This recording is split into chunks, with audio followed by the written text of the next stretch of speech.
What's up, America? Welcome back to Triple L Ranch.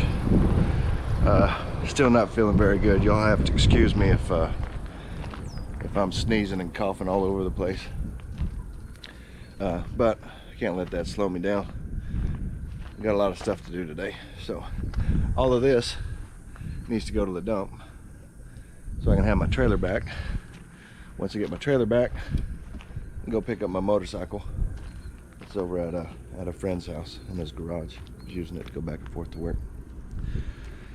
But first, we have a water well out here. That's how we get our water. We're pretty far from the city limit, and the water tends to get pretty dirty. It's got a lot of sediment in it, sand, and it's got some salt. We live in what is considered the coastal plains.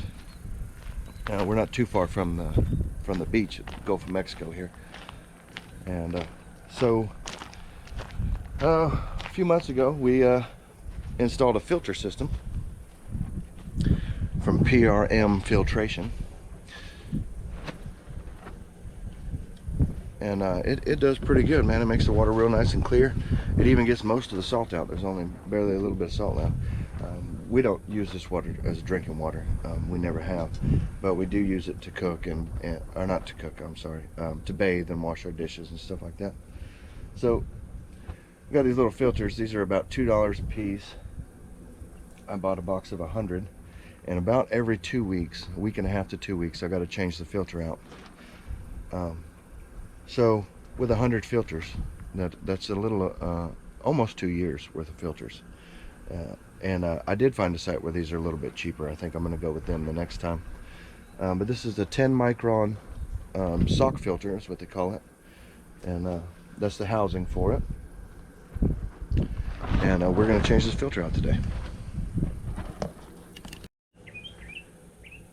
So first things first, we still got good pressure on here.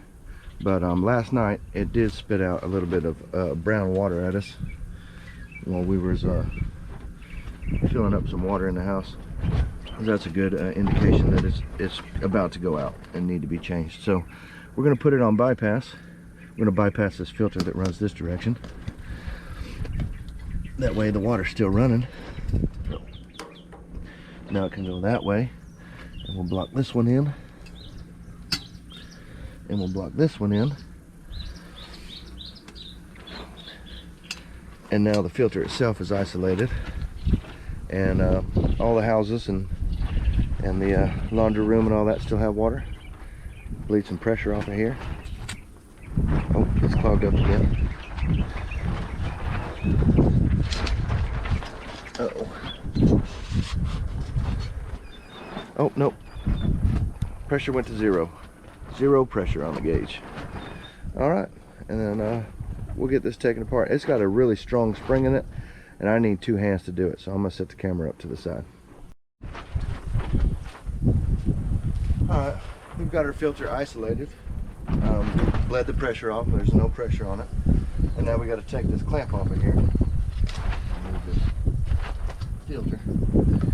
Now take the clamp off, and like I said, there's a big spring in there, and it's pretty tough. So it's gonna want to shoot this thing off here. That's why I need 2 hands. So I'm gonna loosen her up.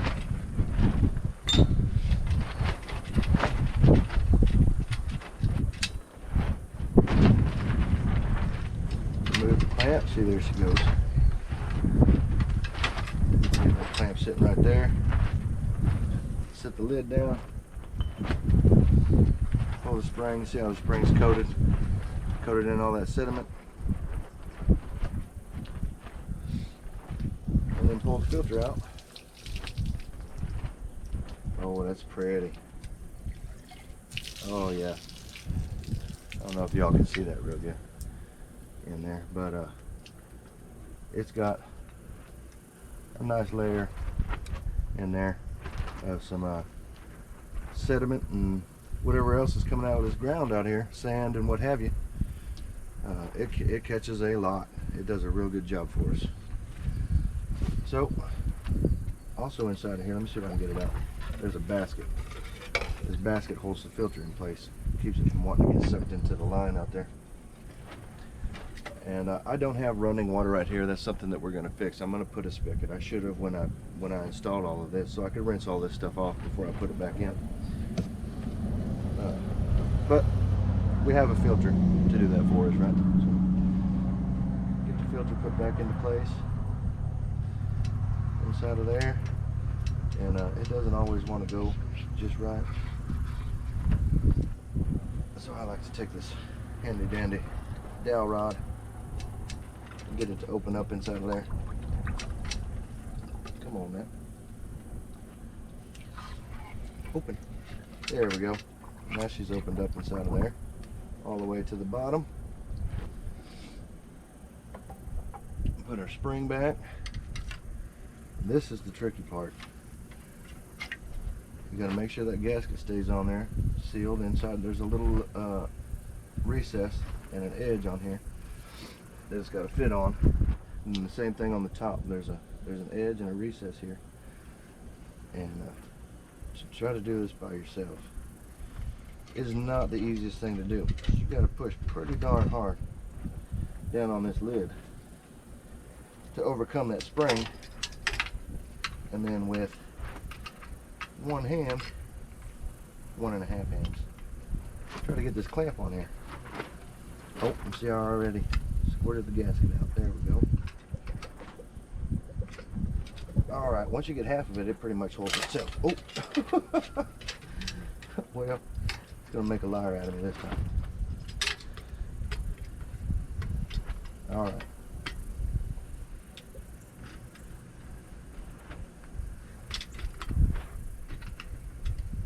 That side, this side. Flip the latch back around.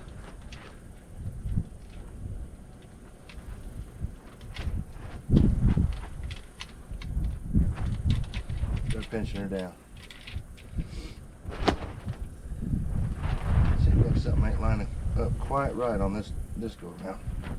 I'm not sure what it is, but one way to find out: turn the water back on, and if it's not spraying out, we know we got a good seal. So that's what I'm going to do this time, because usually it's not that hard, but you got to try to videotape something, and it's gonna buck you a little bit. All right, so we're going to leave that part blocked in. Go ahead and line this side up.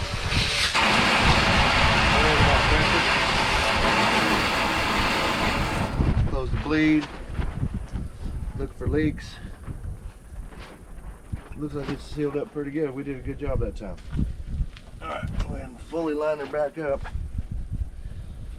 Take her off the bypass. Let's see, we got just under 40 pounds of pressure on there until this joker goes to kick back on. When it kicks back on, it'll go back up, and between 55 to 60. So we're going to block in the bypass.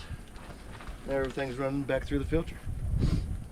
And like I said, I got to do that every week and a half to 2 weeks. But we got nice clean water now. And the animals love it. And so do the plants. Before we were kind of killing some plants with this water, watering our flowers and different trees and stuff like that. They did not like all that sediment in there for some reason. But now they're doing really well. They're starting to take off now.